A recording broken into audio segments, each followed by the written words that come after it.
जय हिंद साथियों, स्वागत है आप सभी का सक्सेस वर्ल्ड एमसीक्यू चैनल पर।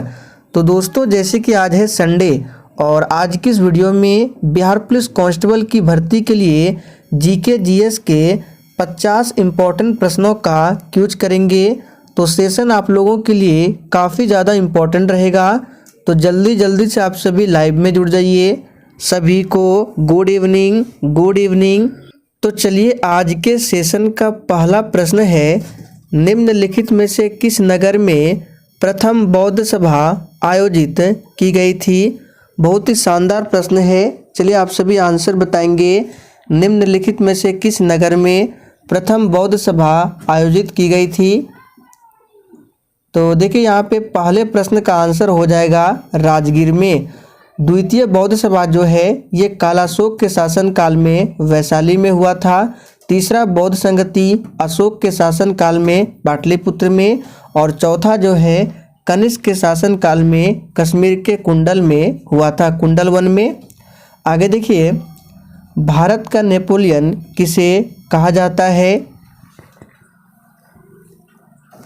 चलिए आप सभी दूसरे प्रश्न के लिए आंसर बताएंगे। तो बिल्कुल सही आंसर दिए हैं। भारत का नेपोलियन समुद्रगुप्त को कहा जाता है। और देखिए दोस्तों, समुद्रगुप्त का दरबारी कवि पूछा जाता है तो हरिसेन। याद रखिएगा, हरिसेन जो है समुद्रगुप्त के दरबारी कवि थे। चंद्रगुप्त मौर्य ने मौर्य वंश की स्थापना की थी और इसके उत्तराधिकारी कौन थे तो बिंदुसार। और बिंदुसार के कौन थे तो अशोक थे। सांख्य दर्शन के प्रवर्तक कौन थे। और देखिए दोस्तों, प्रत्येक स्टूडेंट को लाइव चैट में आंसर बताना है, तभी आपका प्रॉपर तरीके से रिवीजन होगा। तो बिल्कुल सही आंसर दिए हैं। सांख्य दर्शन के प्रवर्तक कौन थे तो कपिल मुनि। योग दर्शन के कौन थे तो पतंजलि। याद रखिएगा, पतंजलि योग दर्शन के प्रवर्तक थे। दीवाने कोही किससे संबंधित है। चलिए चौथे प्रश्न के लिए आंसर कीजिए। दीवाने कोही किससे संबंधित है। तो यहाँ पे चौथे प्रश्न का आंसर हो जाएगा मोहम्मद बिन तुगलक। तो ए ऑप्शन जो ही बच्चे दिए हैं बिल्कुल सही आंसर है।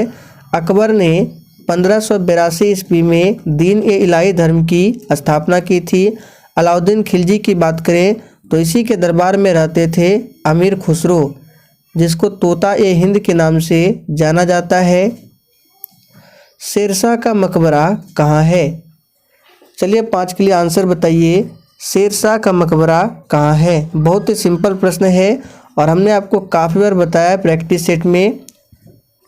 तो देखिए दोस्तों, शेरशाह का मकबरा जो है बिहार के सासाराम में है।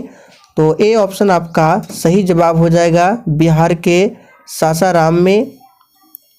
रॉलेट एक्ट किस वायसराय के काल में पारित हुआ था। चलिए 6 के लिए आंसर बताएंगे। रॉलेट एक्ट किस वायसराय के शासनकाल में पारित हुआ था। तो बिल्कुल सही आंसर दिए हैं, लॉर्ड चैम्सफोर्ड के शासनकाल में। और इसी के शासनकाल में 1919 में जालियांवाला बाग हत्याकांड होता है पंजाब के अमृतसर में। खिलाफत आंदोलन के प्रमुख नेता निम्नलिखित में से कौन थे। चलिए आप सभी 7 के लिए आंसर बताइए। खिलाफत आंदोलन के प्रमुख नेता निम्नलिखित में से कौन थे। तो याद कर लीजिए, इम्पोर्टेंट प्रश्न है। मौलाना मोहम्मद अली और शौकत अली। मोपला विद्रोह किस वर्ष घटित हुआ था। वेरी इंपॉर्टेंट प्रश्न है, इसको मार्क कर लीजिए। मोपला विद्रोह किस वर्ष में घटित हुआ था। तो देखिए दोस्तों, 8वें प्रश्न का आंसर है 1921 में। कहाँ हुआ था ये भी पूछा जाता है। तो केरल के मालाबार तट 1921 में मोपला विद्रोह होता है, केरल में। आकाश मिसाइल किस माध्यम में मार करने वाला है। चलिए आंसर कीजिए फटाफट से। आकाश मिसाइल किस माध्यम में मार करने वाला मिसाइल है। तो याद कर लीजिए, आंसर है सतह से हवा में। राष्ट्रीय एकता दिवस कब मनाया जाता है।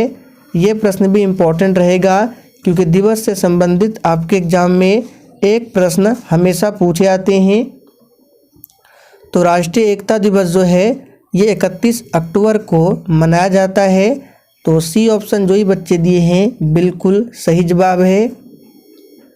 इनमें से किस पर्यावरणविद को जल पुरुष के नाम से जाना जाता है, यानी कि वाटर मैन ऑफ इंडिया किसे कहा जाता है? तो देखिए ये प्रश्न बिहार पुलिस में पूछा हुआ प्रश्न है। राजेंद्र सिंह को वाटर मैन ऑफ इंडिया कहा जाता है। सुंदरलाल बहुगुणा को ध्यान रखना है। आपको याद होगा चिपको आंदोलन जो कि उत्तराखंड में हुआ था, इसका नेतृत्व किया था सुंदरलाल बहुगुणा ने। निम्नलिखित में से कहाँ सदाबहार वन पाए जाते हैं? वेरी वेरी इंपॉर्टेंट प्रश्न है, इसको मार्क कर लें। निम्नलिखित में से कहाँ सदाबहार वन पाए जाते हैं? तो देखिए दोस्तों इस प्रश्न का आंसर क्या हो जाएगा? तो 12वें प्रश्न का आंसर है सी, पश्चिमी घाट हो गया, अंडमान निकोबार हो गया, इन जगहों पे सदाबहार वन पाए जाते हैं। ओजोन परत अवस्थित है। चलिए आंसर कीजिए। इस प्रश्न को भी हमने आपको काफ़ी बार एक्स्ट्रा फैक्ट में बताया है। ओजोन परत का देखिए ओजोन का सूत्र भी पूछा जाता है जो कि O3 होता है। ओजोन दिवस 16 सितंबर को मनाया जाता है। और ओजोन परत को किससे मापा जाता है, इसकी मोटाई को? तो डॉप्सन से। और ओजोन परत जो अवस्थित होता है समताप मंडल में, बी ऑप्शन आपका सही जवाब है। क्षोभ मंडल वायुमंडल की पहली परत है और जितनी भी मौसम संबंधी घटनाएं घटित होती है ये क्षोभ मंडल में घटित होती है। रामसर सम्मेलन संरक्षण से संबंधित है।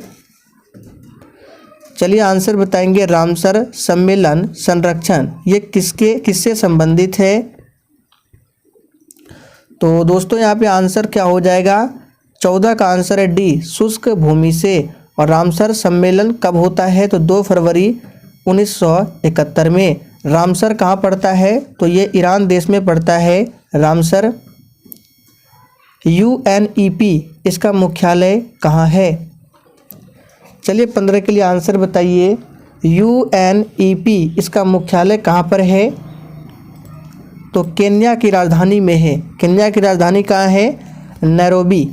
सी ऑप्शन आपका बिल्कुल आंसर सही जवाब है। WTO WHO इसका मुख्यालय कहाँ पर है? जेनेवा में है, याद रखिएगा। सार्क का मुख्यालय पूछा जाता है SAARC इसका मुख्यालय है नेपाल की राजधानी काठमांडू में। इसमें टोटल सदस्य देशों की संख्या 8 है। आप लोग कमेंट करके बताएंगे सार्क की स्थापना कब होती है। एग मार्क क्या है? चलिए आंसर बताइए, एग मार्क क्या है? तो देखिए याद कीजिए हमने आपको बताया था एग मार्क ये गुणवत्ता गारंटी की मुहर है। तो डी ऑप्शन आपका सही जवाब है। निम्नलिखित में से किस द्वीप समूह को सिर्फ द्वीप के नाम से जाना जाता है? यहाँ पे सिर्फ नहीं होगा, सिर्फ द्वीप के नाम से जाना जाता है। तो ये जाना जाता है किसको? तो याद रखिएगा फेरो द्वीप को। सी ऑप्शन आपका सही आंसर है। शंकुधारी वन मुख्यतः कहाँ पाए जाते हैं? तो दोस्तों शंकुधारी वन जो है ये पाए जाते हैं मुख्यतः कहाँ? तो शीतोष्ण क्षेत्र में। याद कर लीजिए शीतोष्ण क्षेत्र में पाए जाते हैं। निम्नलिखित में से कौन सा खनिज केरल में बहुतायत से मिलता है? यानी कौन सा खनिज है जो केरल में सर्वाधिक मिलता है? बहुत ही सिंपल प्रश्न है। चलिए आंसर बताइए।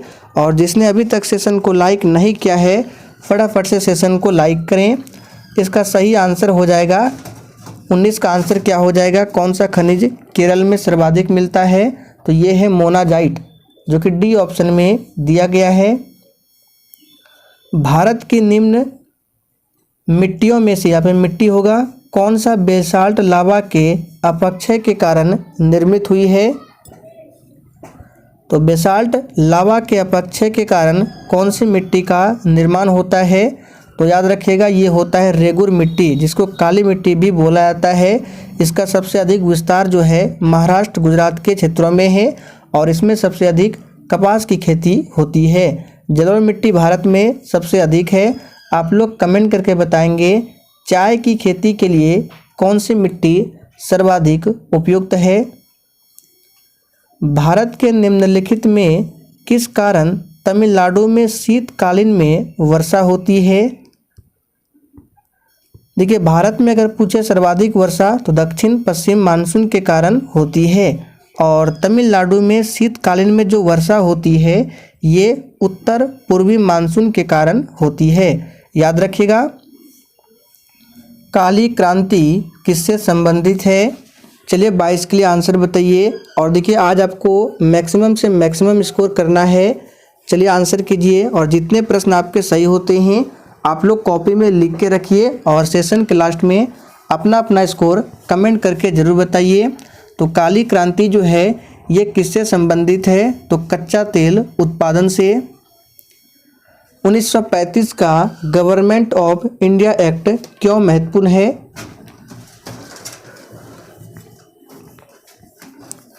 तो देखिए दोस्तों, 1935 का जो गवर्नमेंट ऑफ इंडिया एक्ट है यह भारतीय संविधान का प्रमुख स्रोत है, इसलिए ये महत्वपूर्ण है।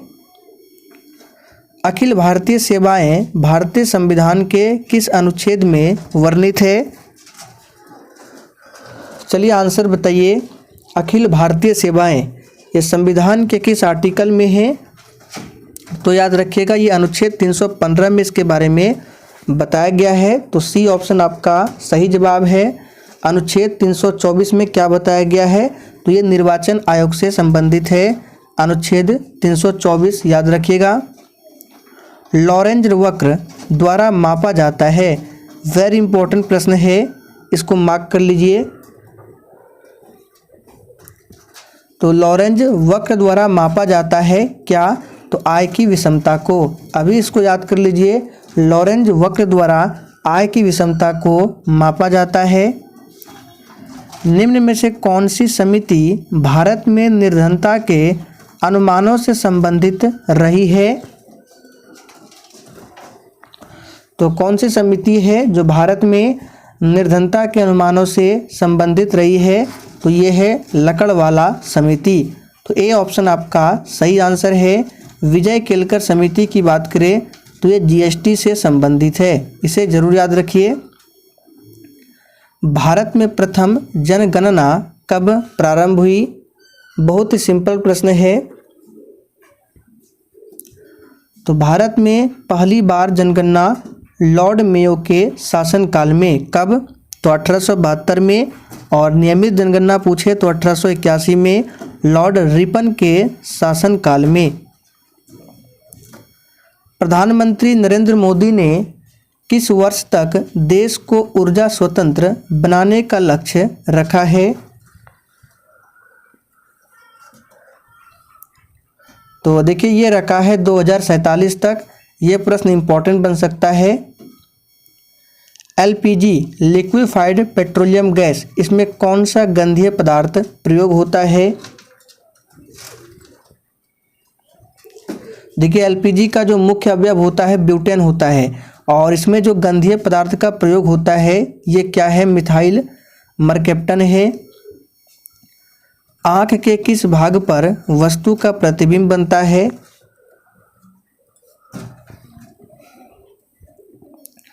बहुत ही सिंपल प्रश्न है, ये कहाँ पर बनता है, तो रेटिना पर। आँख के रेटिना भाग पर वस्तु का प्रतिबिंब बनता है, याद रखिएगा। कास्टिक सोडा का रासायनिक नाम क्या है। चलिए आंसर बताइए। देखिए कास्टिक सोडा का सूत्र होता है NaOH, और इसका रासायनिक नाम क्या है, तो सोडियम हाइड्रोक्साइड। देखिए सी ऑप्शन में दिया गया है सोडियम क्लोराइड NaCl, ये साधारण नमक है, याद रखिए। और सोडियम कार्बोनेट का सूत्र होता है Na2CO3, ये सोडियम कार्बोनेट का है। पेनिसिलिन किससे प्राप्त होता है। एक भी प्रश्न फालतू नहीं है, सभी प्रश्न एग्जाम के लिए इम्पोर्टेंट है। चलिए आंसर बताइए, पेनिसिलिन किससे प्राप्त होता है।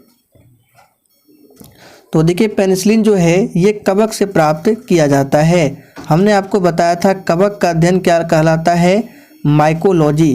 कवक से हमने आपको बताया था ट्रिक कमाई, कमाई यानी माई से माइकोलॉजी, क से कवक, तो कवकों का अध्ययन माइकोलॉजी, जबकि शैवालों का अध्ययन फाइकोलॉजी कहलाता है। स्याही बनाने में कौन सा अम्ल काम में लाया जाता है? तो देखिए स्याही बनाने में कौन सा अम्ल काम में लाया जाता है, ये है फ्यूमेरिक अम्ल, याद रखिएगा फ्यूमेरिक अम्ल। घेघा किस ग्रंथि के बढ़ने के कारण होता है? और देखिए अभी तक आप लोगों ने सेशन को लाइक नहीं किया है तो फटाफट से सेशन को लाइक करें। तो घेघा रोग जो होता है ये आयोडीन की कमी से, और ये किसके बढ़ने से होता है? तो अवटु ग्रंथि के बढ़ने से होता है, याद रखिएगा अवटु ग्रंथि के बढ़ने से घेघा रोग होता है। सेरेबेलम निम्नलिखित में से किसका भाग है? इस तरह से होगा, सेरेबेलम ये निम्नलिखित में से किसका भाग है? तो बिल्कुल बच्चों वाला प्रश्न है, ये मस्तिष्क का भाग है। इंसुलिन हार्मोन की खोज किसने की थी? चलिए 36 के लिए आंसर कीजिए, इंसुलिन हार्मोन की खोज किसने की थी? तो यहाँ पे आंसर हो जाएगा बेंटिंग एवं बेस्ट ने इंसुलिन हार्मोन का पता लगाया था। इसकी कमी से मधुमेह रोग होता है जिसको डायबिटीज कहा जाता है। प्रिज्म द्वारा विक्षेपण में किस रंग का विचलन सबसे अधिक होता है? तो दोस्तों यहाँ पे आंसर हो जाएगा, सबसे अधिक जो विचलन होता है बैंगनी कलर का और सबसे कम होता है लाल कलर का। हैजे के टीके की खोज किसने की थी? और देखिए इसका पीडीएफ आपको टेलीग्राम पर मिल जाएगा। टेलीग्राम का लिंक इसी वीडियो के नीचे डिस्क्रिप्शन बॉक्स में है। तो हैजे के टीके की खोज किसने किया था? इसका आंसर है रॉबर्ट कोच ने। खैरा रोग किस फसल में होता है? देखिए सबसे पहले ध्यान दीजिए, खैरा रोग जो है ये जस्ता की कमी से होता है, यानी जिंक की कमी से, और ये होता है धान में, याद रखिएगा धान में होने वाला रोग है। रानीखेत बीमारी संबंधित है। चलिए 40 के लिए आंसर बताइए, रानीखेत बीमारी किससे संबंधित है? तो दोस्तों ये जो बीमारी है ये संबंधित है मुर्गियों से। तो ए ऑप्शन जो ही बच्चे दिए हैं बिल्कुल सही आंसर है। अगला प्रश्न है, विधानसभा अध्यक्ष का चुनाव किसके द्वारा किया जाता है? बहुत ही शानदार प्रश्न है, आंसर बताइए। विधानसभा अध्यक्ष का चुनाव किसके द्वारा किया जाता है? तो यहाँ पे आंसर क्या हो जाएगा? सी ऑप्शन, विधानसभा के सदस्यों द्वारा किया जाता है, याद रखिएगा। कुचिपुड़ी किस राज्य का लोक नृत्य है? तो दोस्तों कुचिपुड़ी जो है ये आंध्र प्रदेश राज्य का लोक नृत्य है। भरतनाट्यम पूछा जाता है तमिलनाडु का है। कथकली कहाँ का है? तो कथकली और मोहिनीअट्टम केरल का है। कर्नाटक का क्या है? यक्षगान, याद रखिएगा ये कर्नाटक का है यक्षगान। और एक पूछा जाता है कथक जो कि उत्तर भारत या उत्तर प्रदेश का है। विक्रमशिला महाविहार की स्थापना किसके द्वारा की गई थी? तो देखिए दोस्तों, विक्रमशिला महाविहार की स्थापना जो है पाल वंश के शासक धर्मपाल के द्वारा किया गया था। निम्नलिखित में से किस वेद की रचना गद्य एवं पद्य दोनों में की गई है? चलिए 44 के लिए आंसर बताइए, किस वेद की रचना जो है गद्य एवं पद्य दोनों में की गई है? देखिए ऋग्वेद सबसे पुराना वेद है, अथर्ववेद सबसे बाद का वेद है, सामवेद को भारतीय संगीत का जनक माना जाता है। यहाँ पे आंसर होगा बी ऑप्शन, यजुर्वेद। तुजु दर्रा कहाँ स्थित है? चलिए आंसर बताइए। बिल्कुल इसी तरह के प्रश्न आपके एग्जाम में पूछे जाते हैं। तुजु दर्रा कहाँ स्थित है? तो बिल्कुल सही आंसर दिए हैं, तुजु दर्रा मणिपुर में स्थित है। गन्ने का लाल सड़न रोग किसके कारण होता है? गन्ने का लाल सड़न रोग, इसको गन्ना का कैंसर भी कहा जाता है और ये होता है कवक के कारण। किसके कारण? कवक के कारण होता है। यूनेस्को का मुख्यालय कहाँ स्थित है? देखिए, यूनेस्को की स्थापना होती है 16 नवंबर 1945 को। कहाँ पर? तो लंदन में। और इसका हेड क्वार्टर जो है फ्रांस की राजधानी पेरिस में है। तो ए ऑप्शन आपका सही जवाब है। किस आयोग की सिफारिश के आधार पर आरबीआई का गठन किया गया था? काफ़ी ज़्यादा महत्वपूर्ण प्रश्न है। चलिए फटाफट से आंसर बताइए। तो किस आयोग की सिफारिश पर आरबीआई का गठन किया गया था? तो ये है हिल्टन यंग आयोग। डी ऑप्शन आपका बिल्कुल सही आंसर है। आरबीआई की स्थापना 1 अप्रैल 1935 को और 1 जनवरी 1949 को राष्ट्रीयकरण हुआ था। वर्तमान में 25वें नंबर के गवर्नर है शक्तिकांत दास। भारत के राष्ट्रपति किस अनुच्छेद के अंतर्गत शपथ ग्रहण करते हैं? चलिए फटाफट से आंसर कीजिए। तो यहाँ पे आंसर क्या हो जाएगा? ए ऑप्शन अनुच्छेद 60 के अंतर्गत। और राष्ट्रपति पर महाभियोग की प्रक्रिया के बारे में किस अनुच्छेद में बताया गया है? थोड़ा सा आप लोग कमेंट करके बताएंगे। हमने आपको काफ़ी बार बताया है, देखते कितने बच्चे को मालूम है। गुप्त वंश का वास्तविक संस्थापक किसे माना जाता है? चलिए फटाफट से आंसर कीजिए। गुप्त वंश का वास्तविक संस्थापक, देखिए ऐसे तो गुप्त वंश की स्थापना श्रीगुप्त के द्वारा किया गया था, लेकिन वास्तविक संस्थापक जो है चंद्रगुप्त प्रथम को माना जाता है। समुद्रगुप्त को भारत का नेपोलियन कहा जाता है और चंद्रगुप्त द्वितीय को ही चंद्रगुप्त विक्रमादित्य के नाम से जाना जाता है। तो दोस्तों आज के लिए इतना ही। सेशन पसंद आया हो तो फटाफट से आप सभी सेशन को लाइक कर दें और दोस्तों के साथ सेशन को शेयर करें। तो चलिए आज के लिए इतना ही। कल फिर मिलते हैं नेक्स्ट क्लास के साथ में।